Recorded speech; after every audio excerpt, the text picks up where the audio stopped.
Kita sedang menuju ke tempat budidaya jaring apung, budidaya ikan jaring apung di Waduk Jatiluhur. Nah, ini dia nih daerah budidaya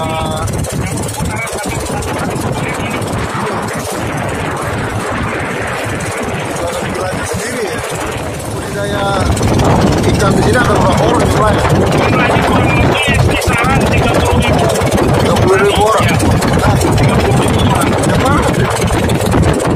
Di sini merupakan zona paling aman di Jatiluhur terkait dari pemeriksaan ikan. ini pemeriksaan apa? Pemeriksaan untuk tatanan denah yang aturan yang dari pemerintah Kabupaten Purwakarta gitu, di sini yang paling aman. Karena di sini udah kita lihat sendiri bahwa kolam sudah tersedia rapi, permakmuran juga di kalangan petani sudah sedemikian harmoni.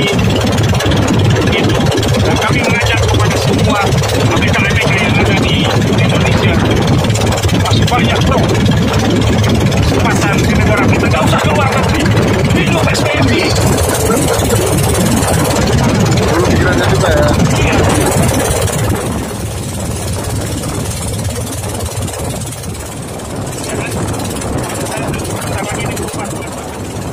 Tadi ngomong itu penyambutan aja sama Bang Robi.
Mas R, apa nih tujuannya datang ke tempat budidaya jaring apung di Purwakarta, Jatiluhur Purwakarta? Pertama kita silaturahmi ke saudara kita Mas Teten, Mas Bob. Yang kedua kita ingin lihat-lihat nih keindahan alam yang ada di Jatiluhur, dan yang tak kalah penting kita silaturahmi di sini ingin tahu nih seberapa potensi budidaya ikan air tawar di Jatiluhur yang dikelola oleh Kang Teten. Dan insya Allah ke depan kita akan menjalin kemitraan di sini melalui usaha koperasi Serikat Buruh Ikan. Kita mau masuk ke dalam rumahnya Pak Teten. Siapa yang bisa nanak nasi? Kalau makan cari lokasi. Nah, di dalamnya kayak gini nih, tuh. Ini ada balai-balainya. Ada buat ngobrol-ngobrolnya. Ada dapurnya tuh. Ini ada kamarnya nih. Gelap. Nah, ini ada jambannya juga tuh.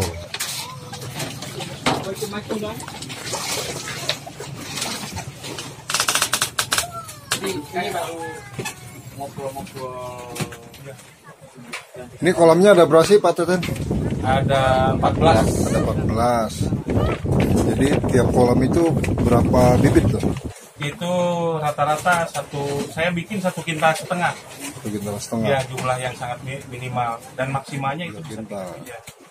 Berarti kalau 14 kolam itu semua bibitnya harus berapa itu? Itu 14 kali 3. Berarti 6 tonan lah. 6 ton benih? Ya, Buset, banyak juga ya. 6 ton benih.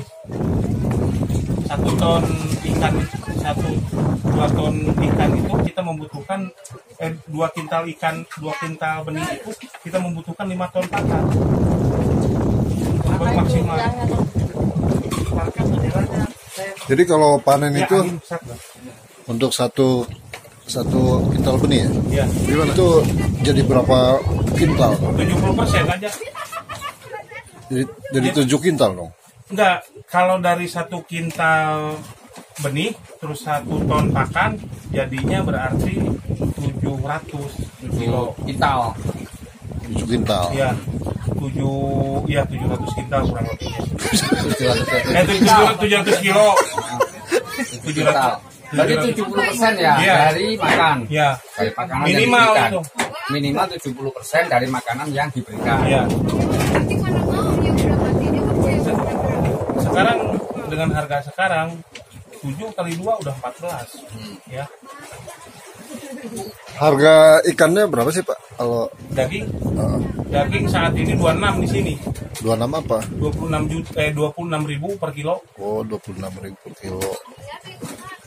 Jadi kalau panennya 7 kintal lumayan juga ya. Ya. Kalau 1 ton 26 juta lah. Kalau harga ininya, harga pakannya per Harga kintal berapa pakannya tuh? per kilonya 9.000. 9.000 ya. Ya. Itu harga pabriknya. Berarti 50%. Dan Kenapa? Iya. sekarang kalau harga 26 kan 7 kintalnya kita dapat duit 18.200.000. Iya. Kalau 1 ton makanan nominalnya berapa? 9.000 1 kilo. 1 kilo 9.000 berarti kan 9 juta. Iya. Berarti ada Minus selisih keuntungan hampir 50% lebih. 50% lebih. Ya kan? Dan di sini kendalanya, Terus obat-obatan, nah, obat-obatan, obat-obatan nggak ada. Saya pakainya yang herbal, yang kunyit, kunyit, gitu. Ya. kunyit gitu ya. Ya kunyit ke hutan aja, ngasih aja itu teman-teman. Bawa 1 karung nanti ke sini. Lebih murah ya. Iya, lebih murah, lebih gampang lah. Dari pasien dia butuh rokok, kita butuh kunyit begitu. Terus yang ngambilin ikannya Ada bandar. ada bandarnya sendiri. Iya. Terus yang ngirim Pakan, ya ada sendiri. Kalau saya ngambil pakan di pinggir kurus saya Pak. cash atau gimana? Ya saya cash untuk saat ini. makanya? Yes. Hmm? Ikannya juga cash. Ikannya cash. Timbang langsung bayar. Iya. Itu analisa tadi berapa bulan? 3 bulan kan?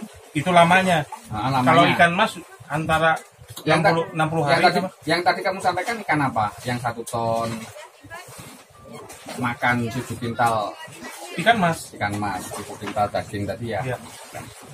Dengan kurun waktu budidaya 3 bulan. Lamanya itu. Paling lama. Ya, 70 harian lah. 70 hari. Kalau sewa tempatnya Ini milik saya sendiri, nggak ada sewa menyewa ini. nggak ada retribusi kayak itu, nggak ada. Nggak ada. Ya ada juga untuk pemerintah setempat kayak minta sumbangan untuk masjid kan itu wajar ya. CSR lah. Iya, Sosial ya. sosial. Apalagi di sini DKM-nya dekat sama saya. Terus tantangannya apa Ten? Budidaya ikan air tawar kayak di Jatiluhur ini. Kalau bagi saya nggak ada tantangan yang serius. Hama atau cuaca. Hama, cuaca, kita kan apalagi diri saya dididik dan dibesarkan di lautan, otomatis 70-80% saya bisa membaca alam. Kapan saatnya hujan? Tadi dengar nggak? Ini sebentar lagi cuaca berubah. Bener kan? Bukannya saya so tahu, cuma saya udah terbiasa gitu mas. Sudah hafal dari Ya, angin ya? Ya, dari angin. Nah sekarang kita makan nggak pakai jamu aja rampu itu doko, apalagi pakai kunyit, pakai jamu kan lebih doko itu payah. Lah logikanya ke situ aja. Kalau cuaca hujan terus-menerus itu berpengaruh nggak pada pertumbuhan? Sangat berpengaruh. Satu-satunya langkah jangan dikasih makan.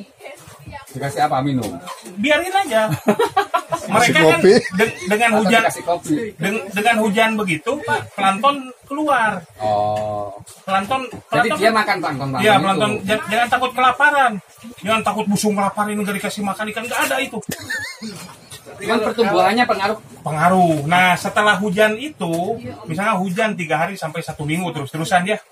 Nah, hujan reda, panas normal lagi cuaca. Kita sediakan kunyit, garam, sama telur untuk memancing peremajaan pencernaannya. telur apa? Telur bebek. Mau telur bebek, telur ayam. Nanti perkasa dong telur bebek. Apa? Ada ikannya perkasa. Lebih bagus pakai cutting deh. Itu kan berarti telurnya itu diambil kuningnya atau sama? Semua di satu putihnya ya? Iya. Itu di dadar apa di ini? Nah, itu untuk kita hobi. Jadi telur itu langsung ya cairan langsung dikasih. Iya, kan saya nanti parut kuning sekitar setengah kilo lah untuk semua kolam ya. Masukin ke ember yang tinggi itu. Nah, dicampur tuh pas susu basi itu sama garam. Saya campur itu seduh sama air mendidih. Gumpal akhirnya ya? Enggak, matang akhirnya. Iya, matang gumpal kan Iya. kayak agar-agar situ. Simpan di sana kisaran 20 menit sampai dingin. Baru campur air dingin untuk diratakan di Dibagi pakan itu. Nanti saya bibis. Bakar, bakar. Iya. Gitu. Di sini nggak ada yang tahu cara itu. Kirain telur langsung diceplok di air gitu enggak ya?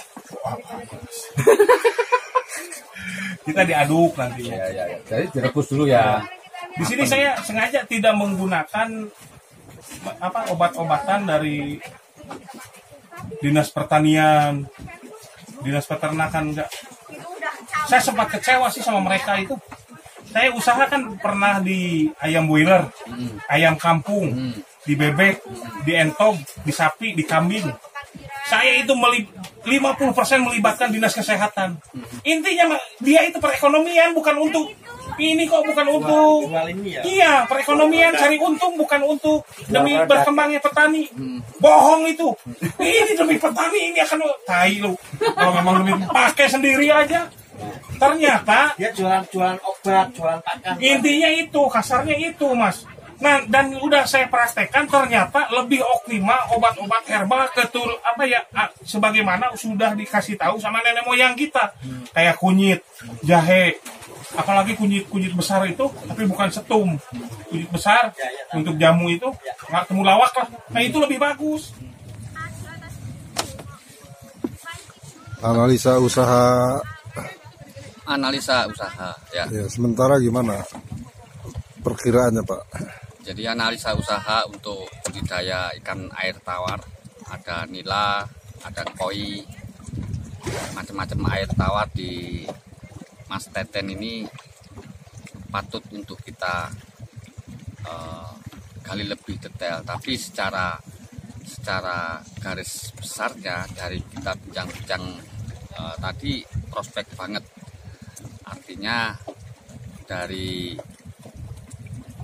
pakan yang diberikan, kemudian dari daging yang dihasilkan, serta harga jual daging di Jatiluhur ini masih prospektif banget. Secara gambaran dari Kang Teten tadi hampir 50% keuntungannya dengan waktu budidaya kurang lebih 3 bulan, antara 7 sampai 30 hari. Jadi, harapan kami kawan-kawan buruh migran yang sekarang lagi aktif di luar negeri, jangan takut pulang. Ini adalah peluang banyak terkait dengan budidaya ikan tawar. Di sisi satu kita bisa berbisnis penyediaan benihnya, di sisi lain kita bisa berbisnis di penyediaan pakannya, kemudian juga budidayanya. Dan peluang yang sangat menguntungkan di sini adalah kita ambil dari petani yang ada di Jatiluhur ini, kemudian kita pasarkan dengan berbagai sistem di kota-kota besar, misalkan Jakarta, Bandung, dan lain sebagainya yang tentunya terdekat dari Jatiluhur ini. usaha ini cukup menjanjikan. Sangat menjanjikan, Mas Bob. Modalnya pun bisa kita desain sedemikian rupa. Memang kalau kita pelajari, kita mau langsung besar bisa, tapi kita jangan melihat dari sisi langsung besarnya. Kita bisa bermodal dari 1 peta, 2 peta.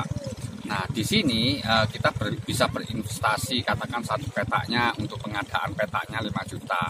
Nah, kemudian kita tinggal hitung pakan yang disiapkan untuk 1 petanya tadi yang dibilang Mas Teten. Jadi nggak terlalu besar nih. Tapi kalau kita bekerja sendiri, pengadaan sendiri, ini berat. Maka dari itu melalui koperasi ini kita akan ringan. Kenapa ringannya? 1, kita modal akan bisa patungan dari nilai receh kita jadikan 1 sehingga akan berkumpul besar dan bisa kita melakukan pengembangan budidaya ikan seperti contohnya yang dilakukan oleh Kang Teten ini. Bagaimana? Seneng nggak di sini? Senang sekali itu loh. Senengnya kenapa? Ini kita bisa melihat ikan banyak sekali. Ikan yang pintar berenang, Nyelamnya kuat. Masalahnya aku paling lali. Sudah pada kenalan? Sudah, kita udah kenalan sama Mas Teten. Ini luar biasa sekali, mantan pekerja migran yang dulunya kerja di laut juga sekarang berdaya. Ini di Anakan Laut ya? Iya. Ini di Wonosobo ada nggak ya kayak gini nih? Nggak ada. Nggak ada. Wadah selintang itu di mana? Di wadah selintang aja adanya, tapi nggak seluas ini. Oh iya. Wabarakatuh. SBMI, saya mengajak kepada semua rekan-rekan ex-migran maupun migran yang mau pelatihan budidaya ikan air tawar, yaitu jenis ikan mas, nila, dan juga patin. Silahkan datang di sini. Free, tanpa biaya. Demi terbukanya potensi di negara kita. Gak usah keluar negeri, saya jamin di negara kita makmur, negara kita kaya. Terima kasih.